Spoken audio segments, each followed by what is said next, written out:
2.1 translations, notes. So first what we want to do is plot our point or our figure, which here we're going to have a CDE. So we're going to plot C at -1, 2. We'll put a point there. So now when we do this, what we want to do is make sure that we label it. Okay, so we want to make sure that it's labeled C for this one. D is -2, -1. Now, what I find sometimes students do, or some people do, is that they plot the points and then they come back and do the letters. What I found that sometimes when we get to the more complicated ones, they get mixed up which one is which. And so as you plot it, you're thinking about that letter D. So you want to plot it, the point, and then label it. So E is 2, -3. So down here at -3, and we'll label that E. So now we've got, it looks like a triangle, 3 points, so 3 sides. So this is our original. So you can write this down, original, with those coordinate pairs with the letters, and then you can plot it on your graph. Now we're going to translate the figure right 4 units, and so right 4 units and down 3 units. So what that means is we're going to take every point and go right 4 and down 3. So I'm going to take my C and go right 4, 1, 2, 3, 4, and down 3, 1, 2, 3. So that point is plotted right down. Now remember, we want to label it as we go. So this is C, but now if I just leave it as C, I don't know which one was the original and which one's going to be the image. So how we do that in math is we have this little tick mark, which is called a prime, and that's called the making of the image, and it's called a prime. That little tick mark is the technical word, is called prime. So I'm going to move this E a little bit because I'm already starting to see that I'm going to have to maybe use that area. So I'm going to move it over here. So D now is moving 4 right and down 3. So I'll count 4 right, 1, 2, 3, 4, and down 3. 1, 2, 3. I'll plot that point and label it D prime. So I want to make sure I get that D prime there. Now E, this point is 4 right, so 1, 2, 3, 4, and down 3. 1, 2, 3. And we'll label that E prime. And now I'm going to connect my points, and we can kind of see that that is in the same shape. So it's the same size, same angles, but it's been translated. It's just been basically moved across the graph, right to 4 units and down 3. So sometimes what they have us do is write the coordinate pairs. So what I like to do is up here is do it right next to this one, and we can write those coordinate pairs. I like to set up the structure of my coordinate pairs first, and then get the coordinates for each one of those. So I noticed that for the image, I've put prime. Now, you don't have to write image up there. If you just put the little primes, we'll do that on the next example. But I wanted in my notes show that this is the image. So this is our image right here. And this one over here was our original. So we kind of want to add those words so that we know which one's which. So C prime, which is the copy, so 3, -1 is the coordinate pair. D is 3, negative 1, 2, 3, 4. So 3, negative 4 is the coordinate pair. And E is 3, 4, 5, 6, and down 2, 4, 6. Oh, that's nice. So 6, negative 6. Now, when we write these, what we have here is these are the words that we use. So sometimes they'll ask, what is the rule for this? So in words, we can write right 4 and down 3. So that's the words we can use to say it.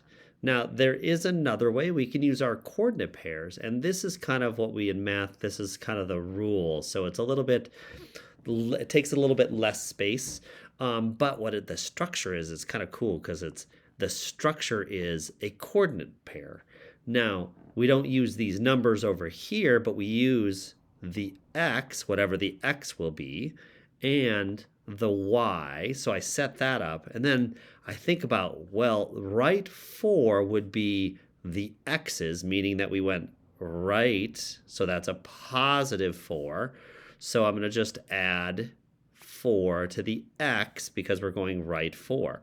Now, down 3, well, if I go down that's the y, and being that it's down, it's negative 3. If I had put a plus 3 here, that means I would be going up 3 up to here, but that's not what the direction said. It said down 3, so I need to follow the directions and go down 3. So this rule is in more of a coordinate pair with the x first, plus 4, and comma, y minus 3. Now, the next problem that we're going to do on our next piece of graph is translate this figure. So I'm going to start with plotting that. So so sometimes I like to do the first one in black, like my pencil, and then use a colored pencil for the other one. So M is 3, negative 1. So I'll plot that and label that M. Then A is 1, 2. That's A. T is 5, 3, 4, 5, 2. And H is 7, so that was 5, 6, 7, negative 1. And oh, I see it makes a parallelogram.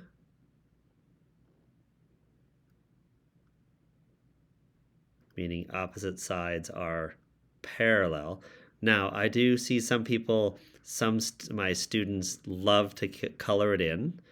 So I'll color this one because that helps us kind of seeing things. But the problem is sometimes it covers up.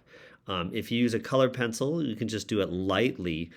I'm going to just leave it as an open, so in a color. So now I'm going to change and grab my colored pencil. And, oh, it says MATH. So it's a math parallelogram. So our figure, this is our original, and our figure, our image, will be left 2 units and up 4. So I'm going to write the rule for that one first. So this is the words, but I'm going to write the rule in a coordinate pair, remember, comma, coordinate pair. So X and Y, leaving some extra space to do my pluses and minuses. So left 2, that's the X. So left and right is the X. So I'm going to kind of think that X is this way. So left is negative on a number line. So negative 2. And Y, the up and down, which is up, it says over here, which will be plus 4. So I'm going to take, and all these coordinate pairs, I'm going to do that to it. So I could even go up here and go M prime. Don't forget your prime because that's the image. I can take 3 Plug it in here for the x because that's the x. So x minus 2 is 1, comma, and then negative 1 plus 4 is 3. So I can kind of do the calculations and then plot the points. I do like to count, though, because it's just easier on a graph, and I can put the a in the right and the m in the right place. So I'm going to start with my m here. That's that left 2 and up 4. 1, 2, 3, 4. So that one is my m prime. A left 2 and up 4. 1, 2, 3, 4. That's my A prime. T is left 2 up 4. So T prime. And H is left 2 up 2, 4. So that will be H prime. So that'll be your math prime. Now I'm going to write my other coordinate pairs. I'm going to get my structure in there first. So A prime, T prime, and H prime. And then put commas in between. There are a lot of commas. So A is negative 1, 2, 4, 6. So negative 1, 6 as a coordinate pair. T is negative 2. Oh, wait. Oh, that was negative 2, 4, but it's not the coordinate pair. That's the rule. So I want to start at the origin for my coordinate pair. So 2, 3, and up 6. So 3, 6 is my coordinate pair. And H, I just noticed I forgot my prime up here. So I want to make sure that I get that prime done correctly. There we go. Prime. So H is over here at 2, 4, 5, and up 3. So 5, 3. So that is how, I'm going to finish up making my parallelogram. And I can see that this one that I'm shading right now is the image because it has the primes, which tells me that this is the image of the original, which is in black here. And that is how you translate using the rules in not only the words here, or using a rule written out as a kind of a mathematical coordinate pair rule.